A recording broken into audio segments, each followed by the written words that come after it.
मंजिल उन्हीं को मिलती है जिनकी सपनों में जान होती है। पंखों से कुछ नहीं होता जनाब, हौसलों से उड़ान होती है। मैं सुरेंद्र कुमार आप सभी का स्वागत करता हूं कबीरा क्लासेस में। आज हम फिर से हाजिर हैं एक नई वीडियो के साथ में। चलिएगा आज का टॉपिक हम स्टार्ट करते हैं अभी। और आज का जो हमारा टॉपिक रहेगा that will be it matter around us pure. इसके अंदर जो फर्स्ट थिंग हमने यहाँ करनी है कि how do we know that things are pure. हम कैसे ये कंफर्म करेंगे कि हमारे आसपास के जितने भी मटेरियल हैं वो शुद्ध हैं। देखिए, अगर एक कॉमन मैन की बात की जाए तो एक कॉमन मैन के लिए प्योर का मीनिंग होता है देयर इज नो अडल्ट्रेशन, यानी किसी चीज़ में कोई मिलावट नहीं है तो डेट इज द प्योर। ठीक है, जैसे मार्केट में बहुत सारी चीज़ें आती हैं, साल्ट, घी, मिल्क, सभी के ऊपर प्योर लिखा हुआ मिलता है, लेकिन क्या एक एक्चुअल में वो प्योर है? एक साइंटिस्ट के लिए प्योर का मतलब होता है कि it contain only one kind of particles, कि उसमें केवल और केवल एक ही तरह के पार्टिकल्स हैं। एग्जाम्पल के लिए, अगर आप शुगर और गरम मसाला को कंपेयर करें अंडर द माइक्रोस्कोप तो शुगर आपके लिए प्योर सब्सटेंस होगा क्योंकि उसमें एक ही तरह के पार्टिकल्स मिलेंगे। गरम मसाला जो है वो इम्प्योर होगा क्योंकि उसमें एक से अधिक प्रकार के पार्टिकल्स आपको मिलेंगे। ठीक, ये है प्योर सब्सटेंस की डेफिनेशन। अब देखिएगा, क्लासिफिकेशन हमने फर्स्ट चैप्टर में भी किया था कि फिजिकल क्लासिफिकेशन, और इस चैप्टर में हम केमिकल क्लासिफिकेशन करेंगे। तो मैटर को बेसिकली दो पार्ट्स में हम डिवाइड करते हैं, प्योर सब्सटेंस और मिक्सचर। प्योर सब्सटेंस को फर्दर दो कैटेगरी में डिवाइड किया जा सकता है, एलिमेंट और कंपाउंड। एलिमेंट के आगे तीन और डिवीजन होते हैं, metal, non metal and metalloid. तो ये कंप्लीट क्लासिफिकेशन होता है। ऐसे ही मिक्सचर के हम दो पार्ट्स आगे इसको फर्दर डिवाइड कर सकते हैं, होमोजेनियस और हेट्रोजीनियस मिक्सचर में। अब देखिएगा, प्योर सब्सटेंस किसको कहेंगे? मैंने पहले भी बताया था, जिसके अंदर केवल एक ही तरह के पार्टिकल्स हों उसको आप प्योर सब्सटेंस बोलेंगे। प्योर सब्सटेंस की दो कैटेगरी होती हैं, एलिमेंट एंड कंपाउंड। कुछ एग्जाम्पल दिए गए हैं पिक्चर में प्योर सब्सटेंस के, जैसे गोल्ड मेटल है, कॉपर वायर है, sugar, salt, hydrogen gas, diamonds which is the carbon form. All these are the example of pure substance. Element की डेफिनेशन में हम क्या लिखेंगे? देखिए, एलिमेंट क्या है?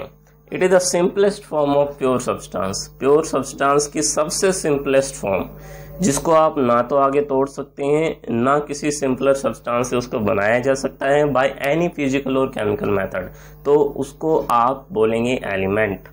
कई सारे एग्जांपल यहाँ पे गिवन है, hydrogen, oxygen, gold, iron, copper, mercury, etc.. Element को बेसिकली आप तीन कैटेगरी में डिवाइड कर सकते हैं, metal, non metal and the metalloid.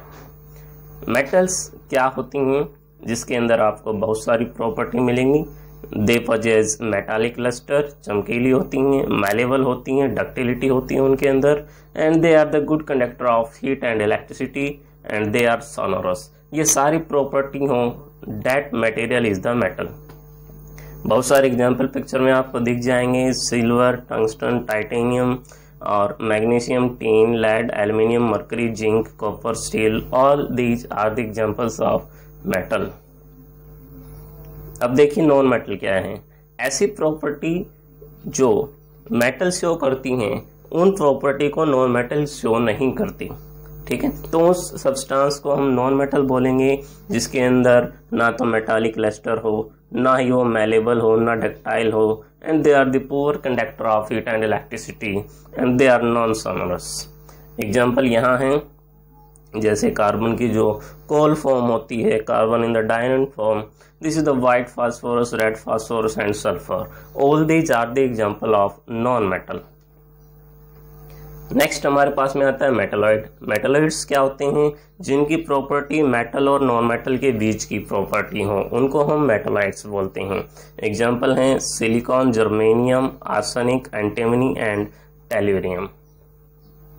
Compound क्या होता है? Compound it is a form of pure substance. एक प्योर सब्सटेंस होता है जिसके अंदर दो या दो से ज्यादा एलिमेंट केमिकली कंबाइन होते हैं एक फिक्स्ड प्रोपोर्शन यानी फिक्स्ड रेशियो के अंदर, और उनका एक डेफिनेट फार्मूला होता है, तो उसको आप कंपाउंड बोलेंगे। एग्जाम्पल हैं water, carbon dioxide, sodium chloride and calcium carbonate, इन सभी का एक डेफिनेट फार्मूला होता है। So all these are the example of compounds. देखिए मिक्सचर और कंपाउंड में बेसिक डिफरेंस यही होता है कि जो मिक्सचर हो उसके अंदर कोई डेफिनेट प्रोपोर्शन नहीं होता, कोई डेफिनेट फार्मूला नहीं होता मिक्सचर का, ठीक है। उसके अंदर बस दो या दो से ज़्यादा सब्सटेंस आपस में फिजिकली मिक्स्ड होते हैं, बस उनका कोई डेफिनेट प्रोपोर्शन नहीं होता, ना ही उनका कोई फार्मूला है। मिक्सचर को आप दो कैटेगरी में डिवाइड करेंगे, homogeneous and heterogeneous mixture. Homogeneous mixture क्या होता है? जिसकी कंपोजिशन यूनिफॉर्म रहती है, यानी एक जैसी कंपोजिशन हो, उस मिक्सचर को आप होमोजेनियस मिक्सचर बोलेंगे। There are no visible boundary, उसके अंदर पार्टिकल्स की कोई विजिबल बाउंड्री आपको नहीं दिखाई देती। एग्जाम्पल में आप लिखेंगे जैसे साल्ट का सॉल्यूशन है, उसके अंदर आपको साल्ट नहीं दिखाई देगा। शुगर सॉल्यूशन है, उसके अंदर भी आपको शुगर नहीं दिखाई देगी जब आप उसको डिजोल्व कर देते हैं। ऐसे ही कॉपर सल्फेट सॉल्यूशन और सॉफ्ट ड्रिंक्स जो होती हैं, इस तरह की जो मिक्सचर्स हैं होमोजेनियस मिक्सचर होते हैं जिनकी कंपोजिशंस हमेशा एक जैसी रहती हैं। हेट्रोजेनियस मिक्सचर में इसका अपोजिट हो जाता है, जिसकी कंपोजिशन यूनिफॉर्म नहीं होती और उसकी बाउंड्री को आप देख सकते हैं आंखों से, ठीक है। जैसे ये साल्ट प्लस में sand and this is the iron filling plus sulphur, oil plus water and this is the gun powder. तो ये बहुत सारे एग्जाम्पल हैं जिसके अंदर उसकी कंपोजिशन जो है वो यूनिफॉर्म नहीं रहती। सॉल्यूशन क्या है? सॉल्यूशन एक होमोजेनियस मिक्सचर होता है दो या दो से ज़्यादा सब्सटेंस का, और इसके अंदर जो दो कंपोनेंट्स होते हैं, एक तो सॉल्यूट होता है, एक सॉल्वेंट होता है। जो मेजर कंपोनेंट होता है यानी लार्जर अमाउंट में, उसको हम सॉल्वेंट कहते हैं। जो माइनर कंपोनेंट होता है उसको आप सॉल्यूट कहते हैं। सॉल्यूशन का जो पार्टिकल साइज है वो 1 नैनोमीटर से भी कम होता है। सैचुरेटेड सॉल्यूशन कौन सा होता है? जिसके अंदर और अधिक सॉल्यूट को आप नहीं मिला सकते, उसको सैचुरेटेड सॉल्यूशन बोलेंगे। और जिसके अंदर आप और अधिक सॉल्यूट मिला सकते हैं, that will be the unsaturated solution. Solubility क्या होती है? It is the maximum amount of solute that can be dissolved in 100 gram of solvent. 100 gram solvent में आप कितना अमाउंट ऑफ सॉल्यूट मिला सकते हैं, दैट इज योर सॉल्युबिलिटी। जैसे कॉमन साल्ट की सॉल्युबिलिटी अगर आप देखें वाटर के अंदर तो 36 ग्राम होती है, यानी 100 ग्राम वाटर के अंदर आप 36 ग्राम NaCl ऐड कर सकते हैं। कंसंट्रेशन क्या होती है? It is the ratio of amount of solute and amount of solution या फिर amount of solvent. Amount of solute का रेशियो अमाउंट ऑफ सॉल्यूशन या सॉल्वेंट के साथ में, उसको हम कंसंट्रेशन कहते हैं। कंसंट्रेशन को एक्सप्रेस करने के दो तरीके होते हैं, मास बाय मास परसेंटेज या mass by volume percentage. Mass by mass में ऊपर और नीचे दोनों तरफ मास आता है। मास बाय वॉल्यूम में ऊपर मास आता है, नीचे वॉल्यूम आता है, ठीक है। ये बात आपने जरूर यहाँ पर रिमेंबर रखनी है। सस्पेंशन क्या होता है? सस्पेंशन एक हेट्रोजेनियस मिक्सचर होता है जिसके पार्टिकल कभी भी डिजोल्व नहीं होते, बल्कि मीडियम के अंदर सस्पेंडेड रहते हैं, लटकते रहते हैं उसके पार्टिकल्स, ठीक है। पार्टिकल्स का जो साइज होता है वो 100 नैनोमीटर से भी ग्रेटर होता है, और इसको आप विजिबल मतलब देख सकते हैं नेक्ड आई से भी, ठीक है। जैसे पेंट है, ब्लीचिंग पाउडर का सॉल्यूशन आपने बनाया, मिल्क ऑफ मैग्नीशिया है, या फिर सैंड प्लस वाटर है, या फिर लाइम वाटर है। All these are the example of suspension. Colloids क्या होता है? It is also a heterogeneous mixture, और इसके पार्टिकल का जो साइज होता है वो 10 नैनोमीटर से 100 नैनोमीटर के बीच में होता है। एक और खास बात क्या होती है कि वो टेंडल इफेक्ट को शो करते हैं, यानी कि scattering of beam of light, यानी बीम ऑफ लाइट को वो स्कैटर कर देते हैं। टेंडल इफेक्ट आगे भी आएगा अभी। और जो कोलॉइड्स होता है उसके दो कंपोनेंट आपको मिलेंगे, disperse phase and the dispersion medium. Solute जैसा जो कंपोनेंट है that is the disperse phase, solvent जैसा जो कंपोनेंट है that is the dispersion medium. Tyndall effect मैंने अभी भी आपको बताया, this is the scattering of light, जब लाइट पास की जाती है सॉल्यूशन से, कोलॉइड से और सस्पेंशन से, ठीक है। तो इसमें स्कैटरिंग नहीं होती है, जबकि कोलॉइड और सस्पेंशन में लाइट स्कैटर हो जाती है। इस इफेक्ट को आप टंडल इफेक्ट बोलते हैं, यानी कि कोलॉइड और सस्पेंशन टंडल इफेक्ट दिखाएंगे, सॉल्यूशन टंडल इफेक्ट को नहीं दिखाता है, ठीक है। This scattering of light by the particle in colloid और सस्पेंशन, कोलॉइड और सस्पेंशन के पार्टिकल से स्कैटरिंग हो जाना लाइट का, इसको आप टंडल इफेक्ट बोलते हैं। टंडल साइंटिस्ट के नाम पे रखा गया है। कोलॉइड्स के कितने टाइप्स हैं यहाँ पे आपको देख सकते हैं पिक्चर के अंदर। अप्रोक्सीमेटली 8 टाइप्स यहाँ आपको मिलेंगे on the basis of disperse phase and dispersing medium, ठीक है। सबके अलग अलग नाम होते हैं, aerosol form, emulsion sol, gel, solid sol, और ये इन सब के एग्जाम्पल इस पिक्चर में दिए गए हैं।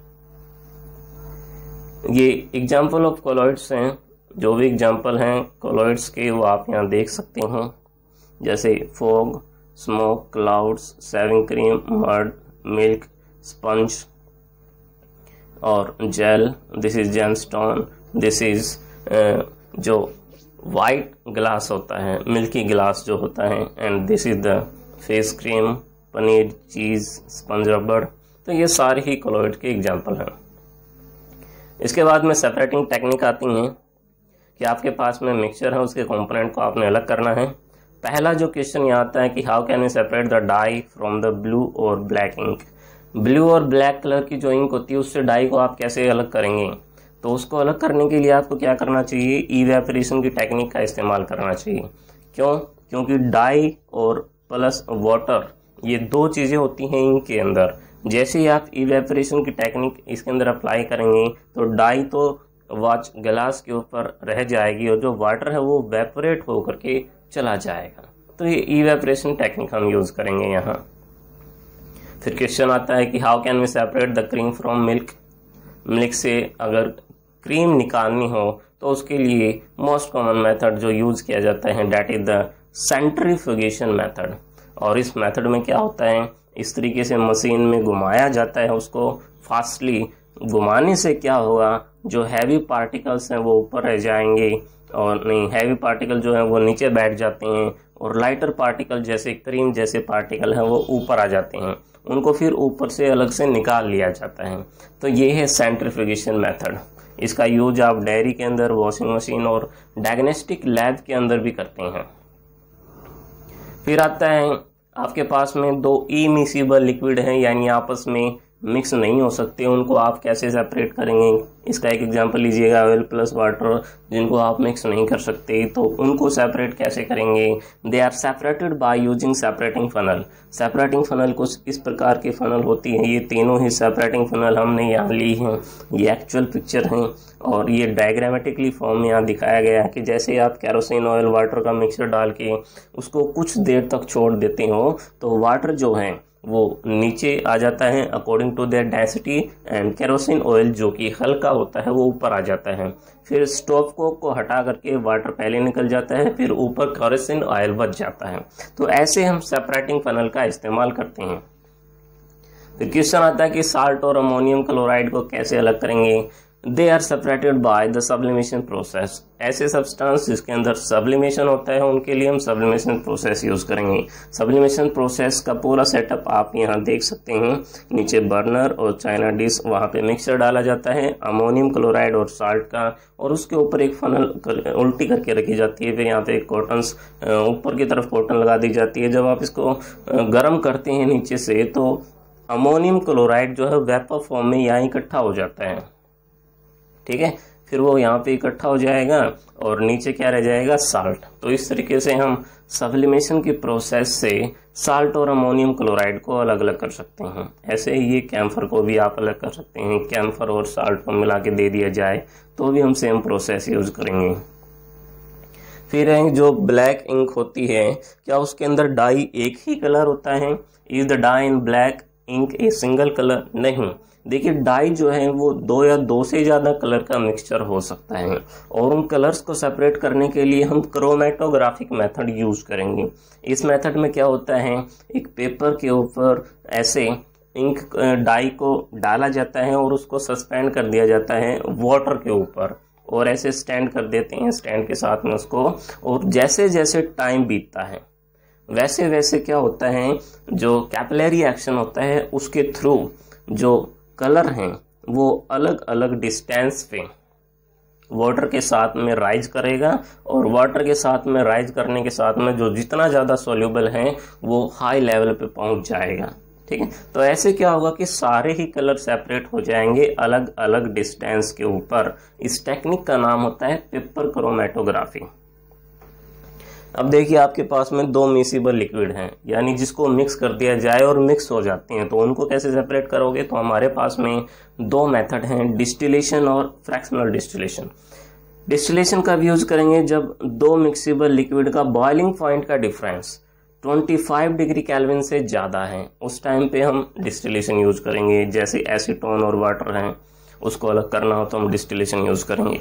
लेकिन दो लिक्विड ऐसे हैं जिनका बॉइलिंग पॉइंट का डिफरेंस 25 डिग्री केल्विन से कम है, तो उसके लिए हम फ्रैक्शनल डिस्टिलेशन मेथड यूज करेंगे। ये डिस्टिलेशंस की प्रोसेस का पूरा सेटअप यहाँ पे लगाया गया है। ये डिस्टिलेशन फ्लास्क होता है, इसके अंदर मिक्सचर डाला जाता है, फिर यहाँ पे ये एसीटोन सेपरेट हो जाता है और वाटर यहाँ रह जाता है। ऐसे ही फ्रिक्शनल डिस्टिलेशन में बस एक चीज अलग होती है, ये क्या है? Fractionating column. ठीक है, बस ये चीज सेपरेट होती है, बाकी सारा सेटअप वैसे ही होता है जैसा डिस्टिलेशन में होता है। अब देखिए अगला क्वेश्चन है कि how will you obtain the different gases from air. Air से आप डिफरेंट गैसेस को कैसे अलग करोगे? तो पहले एयर को कंप्रेस करना होगा, इससे वो कूल हो जाएगी। कूल करने के बाद में वो लिक्विड फॉर्म में आपको मिलेगी।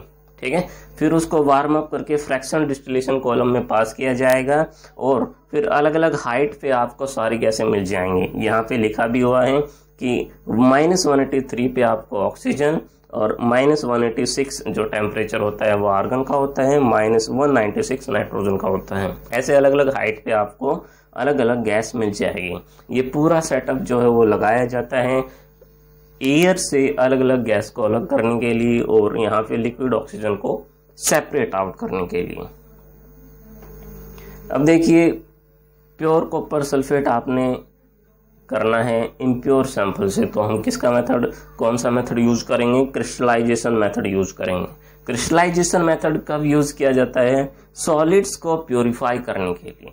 ठीक है, अब जो साल्ट होता है उसको प्योरीफाई करना हो, या फिटकरी को प्योरीफाई करना हो, या कॉपर सल्फेट को प्योरीफाई करना हो, तीनों के अंदर क्रिस्टलाइजेशन मेथड यूज करेंगे। ये सेटअप आप देख सकते हैं, पहले इवेपोरेट करना होता है उसको, फिर फिल्ट्रेट करना होता है, और जो यहाँ पे आता है फिल्टर पेपर के अंदर जो भी रेजिड्यू वहाँ पे आपको मिलेगा उसको फिर आप ऐसे ड्राई करते हैं, फिर वहाँ पे आपको क्रिस्टल फॉर्म में जो भी आपने सब्सटेंस लिया था वो मिल जाएगा।